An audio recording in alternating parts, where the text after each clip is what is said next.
Assalamualaikum warahmatullahi wabarakatuh. Salam sejahtera untuk kita semua. Kembali lagi dalam perkuliahan kuliah online Universitas Tekno. Seperti biasanya perkenalkan saya server ya. Ini adalah pertemuan yang ke-10. Jangan lupa pengabsen Indonesia atau temannya.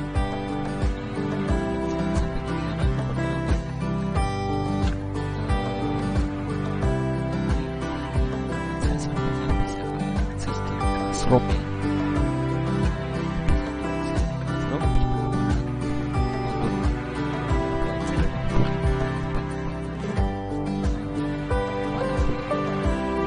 Seperti biasa ya, perkuliahan sekolah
Oke, bisa kita mulai untuk perkuliahan hari ini ya. Untuk mata kuliah pengelolaan administrasi server, pertemuan yang ke-10 seperti yang sudah saya terangkan kemarin, saya informasikan bahwa kita akan merancang sebuah database ya.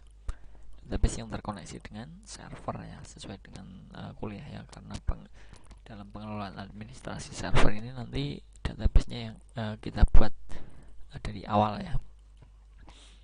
Oke, untuk kemarin sudah saya sampaikan bagaimana cara pempraktikannya, pembuatan database, kemudian pembuatan tabel di dalam database-nya, kemudian beberapa cara ya, misalkan untuk menghapus dan lain sebagainya, sudah saya sampaikan. Saya rasa sudah cukup paham karena tidak ada yang bertanya ya.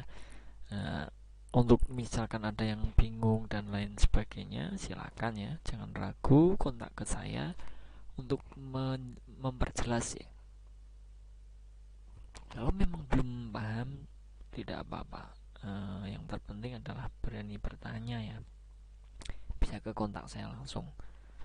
Seperti itu ya, daripada nanti tidak tanya ternyata tapi tidak paham, itu kan yang rugi kalian sendiri ya. Untuk itu silahkan, kalau yang masih bingung informasikan ke saya. Oke, untuk hari ini kita akan membuat perancangan database ya. Membuat sebuah perancangan terlebih dahulu, barulah nanti diimplementasikan. Dalam artian kita harus membuat database yang kita rancang ya. Nah, di sini saya mencontohkan untuk perancangan database yang sudah saya buat ya, atau punya saya ya. Nah, di sini perancangan database ini nanti saya buat nama database-nya adalah Melon ya. Ini sesuaikan ya, tidak harus seperti punya saya. Kalau memang kalian punya database masing sendiri ya, yang misalkan mau dibuat untuk dalam perancangan beneran dalam hal misalkan mau membuat tugas akhir ataupun skripsi, silahkan, itu malah bagus ya. Berarti kalian sudah nyicil dari perancangannya, kemudian besok pertemuan depan kita buat bersama ya. Misalkan saya previewkan database dari implementasi dari perancangan ini berbentuk seperti apa. Nah, itu yang akan kita bahas pada minggu depan. Hari ini mungkin cukup kita bahas untuk perancangannya dulu ya. Perancangannya terlebih dahulu, barulah nanti minggu depan bisa kita previewkan hasil dari perancangan, bisa kita aplikasikan ke PHP MyAdmin ya, atau di dalam perancangan database server seperti itu. Oke, paham ya untuk informasi sementara, saya rasa paham. Nanti misal ada yang dipertanyakan, monggo silahkan dipertanyakan ke saya langsung.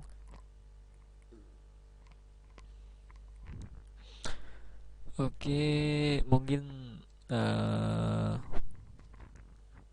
sebentar ya, itu yang bisa saya informasikan sementara. Untuk materi mungkin bisa kita mulai ya. Untuk yang belum bergabung, segera bergabung. Kita mulai dari perancangan database. Apa itu perancangan? Untuk perancangan database ini berarti kita harus merancang dulu. Andai kata kita membuat sebuah desain ya, desain rumah katakan, itu tentunya kan kita perlu perancangan terlebih dahulu, baru kita implementasikan ke dalam misalkan SketchUp ataupun yang lain ya, atau aplikasi yang lain misalkan. Nah, sama halnya dengan database, kita harus buat perancangan terlebih dahulu, baru nanti kita buat di implementasikannya di PHP MyAdmin misalnya, kalau kita menggunakan untuk perancangan database-nya di sana ya. Dan itu tergantung yang kalian mau gunakan apa ya. Terus untuk database kan tidak hanya untuk itu, tapi kita menggunakan itu untuk ya, perancangan sebuah webnya nanti ya. Dan juga tentunya kemarin sudah saya sampaikan untuk mengkoneksikan ke server harus kita atur dalam exam control ya. Kalau tidak kita koneksikan servernya, kita tidak bisa menyimpan ataupun menjalankan atau membuat sebuah database di phpMyAdmin atau di localhost tersebut ya. Untuk itu untuk pertemuan kemarin itu saya rasa sudah paham ya, sudah saya jelaskan secara rinci ya untuk pembuatannya dan lain sebagainya. Oke, kita lanjut ke perancangan database di sini ya. Untuk struktur tabel misalkan yang kita akan buat di sini adalah database-nya bernama melon. Karena ini untuk penyakit melon ya. Nah, kita mulai buat satu persatu untuk tabelnya. Kita buat dulu perancangannya, ini belum kita implementasikan ya. Misalkan ada, ini kan tergantung penelitian sebenarnya. Kalau kita mengacu ke dari mana sih itu tabel gejala itu tidak bisa kita jelaskan. Kenapa? Karena kita mengacu ke penelitian. Kebetulan ini adalah yang kita bahas ini adalah penelitian saya dulu ya. Jadi kita membuat penelitian, saya ya membuat penelitian apa namanya, perancangan untuk pembuatan melon ya, penyakit melon ya, untuk gejala penyakit melon. Jadi yang saya buat di sini ada beberapa tabel. Yang pertama misalkan ada tabel gejala. Nah, fungsi daripada tabel gejala ini apa? Untuk menyimpan data gejala. Kalau kita menginputkan sebuah data gejala. Nah, di sini kan tergantung ya, misalkan kalian menggunakan database perancangan kalian masing-masing ya monggo silahkan menggunakan judul apa ya dalam penelitian tersebut ya. Di sini hanya contoh saja, kalau mau membuat seperti saya monggo, kalau tidak silakan berinovasi sendiri. Nah, fungsinya seperti itu. Kemudian nama dari tabelnya adalah tabel gejala. Nah, nanti yang akan tampil di phpMyAdmin ataupun di servernya kita akan kelihatan adalah namanya dengan tabel di dalamnya. Di dalam database melon ini ada nama gejala, tabel gejala seperti itu ya. Kemudian indeksnya kita di kode gejala ya. Nah, ini indeksnya kita beri tanda seperti ini, bintang ya. Biar nanti di setiap tabel itu kita usahakan untuk indeks ya pada saat soalnya nanti kita bisa berguna untuk apa? Untuk di sini tentunya nanti ada yang namanya nah ini relasi ya. Kalau kita tidak indekskan itu tidak bisa kita relasikan. Nah, itu ada di materi nanti selanjutnya ada ya untuk relasi antar tabel. Nah, di sini kita buat tabelnya. Sudah tahu fungsi kemudian nama, ini arahnya kan kemana kan nanti juga bisa paham ya kalau sudah kita deskripsikan seperti ini. Nah, tabelnya perlu kita buat. Nah, di sini ada tabel struktur tabel gejala. Ada nama filenya apa, tipe datanya, kemudian ukuran atau value-nya ya, values ya, sama ya, atau ukuran ini sama, kita ganti values aja biar sama.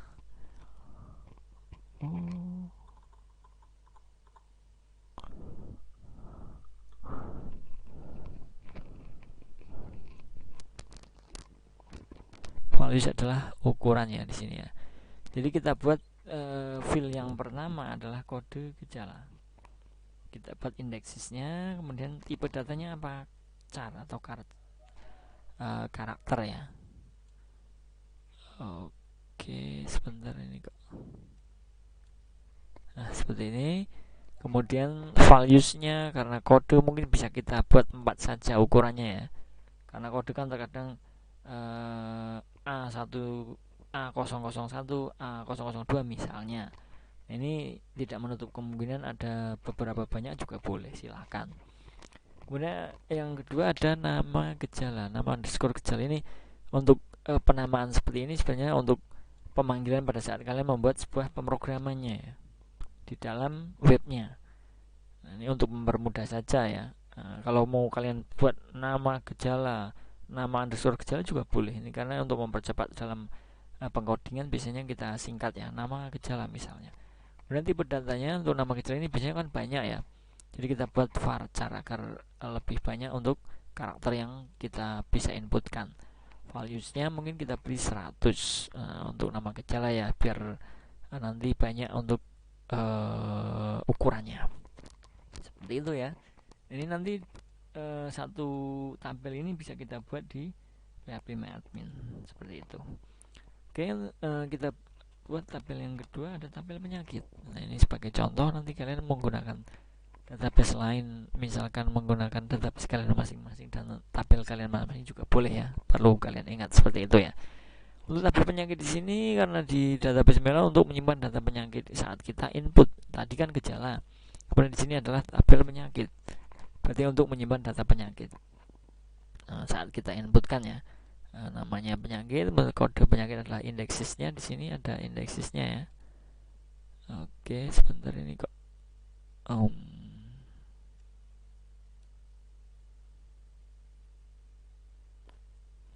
untuk field yang pertama adalah kode penyakit, KD penyakit ya, underscore penyakit. Tipenya varchar, bisa kita valueskan kode mungkin 3 atau 4 sama ya. Kemudian nama penyakit di sini yang kedua, untuk tipe datanya adalah varchar, valuesnya 30 karena penyakit mungkin hanya tidak terlalu banyak butuh karakter ya, misalkan penyakit kering, daun kering misalkan, itu kan tidak sampai 30. Bisa kita buat sesuai dengan kapasitas nantinya ya. Kemudian untuk yang field yang ketiga adalah solusi. Jadi setelah kita membuat kode penyakitnya, nama penyakitnya, kita buat solusinya. Setelah kita diagnosa ternyata penyakitnya adalah A, maka solusinya bagaimana? Nah, di sini kita buat teks untuk tipe datanya. Kalau teks jumlahnya banyak ya, tidak perlu kita valueskan, tidak apa-apa. Seperti itu ya, ini adalah tabel kedua. Kemudian tabel ketiga adalah pengejala. Ini untuk mempersingkat ya di dalam pengkodingan, untuk menyimpan data relasi gejala dan penyakit. Jadi nanti ada relasi antara gejala dan penyakit di sini ya, tabel 1 dan 2 ini. Kemudian struktur tabel pengejala ini adalah field yang pertama adalah KD penyakit, indeksis, kemudian tipe datanya varchar, valuesnya 3. Karena tadi kan di situ ada kode penyakit dan kode gejala ya. Jadi ada 2 field, varchar 3. Nah, ini adalah untuk relasinya antara tabel 1 dan 2 tadi yang sudah saya jelaskan. Tabel yang berikutnya ada tabel petani, fungsi untuk menyimpan data semua petani. Jadi input yang mendiagnosa di dalam sistem ini nanti akan tersimpan di dalam database ya, otomatis ya. Jadi ini adalah untuk wadah untuk nama-nama petani. Nah, untuk fieldnya itu ada ID petani, varchar, kemudian valuesnya 15 maaf. Kemudian ada namanya varchar untuk tipe datanya, kemudian values 20 atau 30 silahkan ya. Untuk nama mungkin kan bisa lebih banyak ya. Misalkan nama petani tersebut misalkan ada 50 boleh. Karena nama terkadang untuk nama-nama orang itu ada yang sedikit, ada yang banyak ya. Dan alamat di sini juga bisa kalian ganti, misalkan kalau alamat kan banyak ya, misalkan 50 enggak apa-apa. Tipe datanya menggunakan varchar. Oke, ini adalah tabel petani untuk menyimpan data petani. Kemudian yang berikutnya ada tabel diagnosa. Nah, fungsinya untuk menyimpan data hasil analisa diagnosa. Pada saat petani sudah mendiagnosa di dalam suatu sistem, nanti tentunya akan disimpan ya. Hasil analisa tersebut akan terdaftar di database-nya. Di database tersebut nanti akan terdaftar, akan tersimpan ya, daftar-daftar siapa saja yang telah mendiagnosa. Namanya tabel ada diagnosa, indeksnya ID petani, field ID petani, varchar ada 3 ID ya, karena tadi ID buat kita buat 3 ya, 3 tanggal, varchar 25. Tanggal sebenarnya bisa menggunakan date and time ya, nanti menyesuaikan di sekali lagi menyesuaikan dengan webnya sebenarnya, codingnya ya. Kemudian ada penyakit varchar 50, kemudian solusi teks values-nya tak terbatas. Kemudian untuk tabel yang berikutnya ada tabel login untuk menyimpan data admin. Ada namanya login, username untuk indeksnya. Jadi ada username, ada password ya tentunya ya. Misalkan kita buat values-nya 10 saja ya, untuk password 10, maksimal 10 karakter. Ini menyesuaikan password kalian nanti.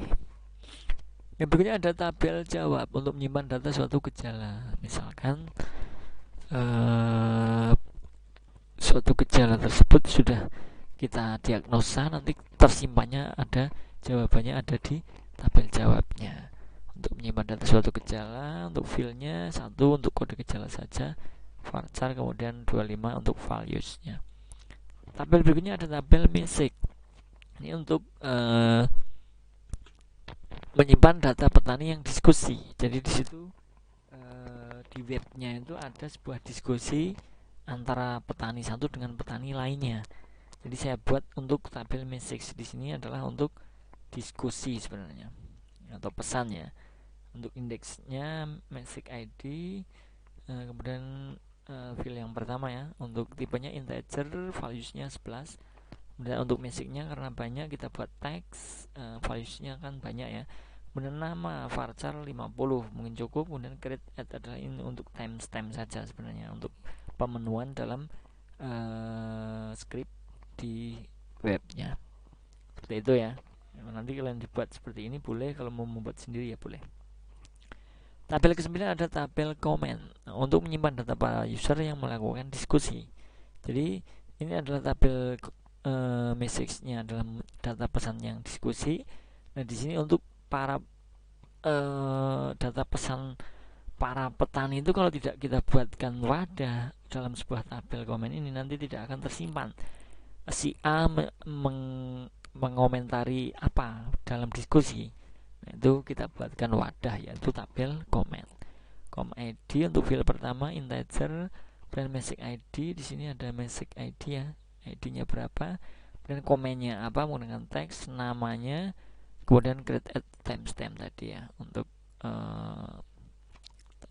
tanda ya. Untuk tabel yang berikutnya ada tabel kode akses. Nah, fungsinya apa? Untuk menyimpan data admin dalam pengasihan database. Indeksnya kode akses, fieldnya kode akses integer, tipe datanya, kemudian values-nya 13. Kodenya yang mungkin bisa disesuaikan.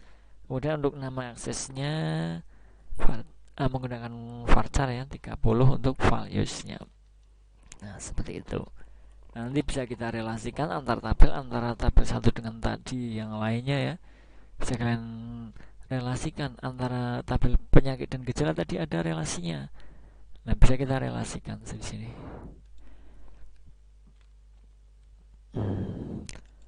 Nah, untuk mengenai relasi nanti saya sampaikan di pertemuan berikutnya mungkin ya, atau pertemuan nanti belakang ya, ada sendiri mengenai penjelasan relasi atau pembuatan relasinya. Sama, yang terpenting kalian buat relasi dulu di tabel-tabel atas tadi, kalian relasikan yang memang harus direlasikan. Kenapa tabel mana saja dengan apa, nah itu bisa kalian relasikan.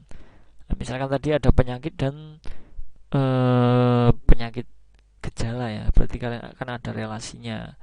Jadi misalkan di sini penyakit gejala, nah ini ya, untuk menyimpan data relasi gejala, berarti kan antara tabel gejala dan tabel penyakit itu nanti ada relasinya. Nah, penyakit dan gejala itu berrelasi dengan penyakit dengan gejala ya, berrelasi menggunakan penyakit gejala di sini. Kemudian penyakit sama dengan diagnosa dengan petani ada kaitannya, yaitu karena ada ID petani di sini, ada petani, berarti ada relasinya. Kode penyakit ada kode penyakitnya, seperti itu. Kemudian message ID karena di sini ada message untuk diskusi tadi, berarti relasinya dengan komen atau tabel komen tadi ya, untuk menyimpan diskusinya. Di sini diskusinya ini untuk penyimpanannya, berarti masing-masing ada tabelnya masing-masing. Nah, Di sini bisa kita relasikan antara message ID ini ya dengan com ID, message ID di sini. Berarti ada relasinya, seperti itu ya maksud saya ya. Oke, saya rasa cukup untuk hari ini. Untuk penjelasannya nanti misalkan ada yang perlu dipertanyakan, silahkan dipertanyakan. Kalau tidak ada ya silahkan langsung dibuat seperti saya, boleh dibuat sesuai database kalian masing-masing juga boleh. Misalkan kalian, wah saya mau membuat perancangan database saya untuk skripsi saja sekalian, boleh, itu malah lebih bagus. Berarti kalian menyicil untuk project kalian ya, progress kalian, seperti itu ya.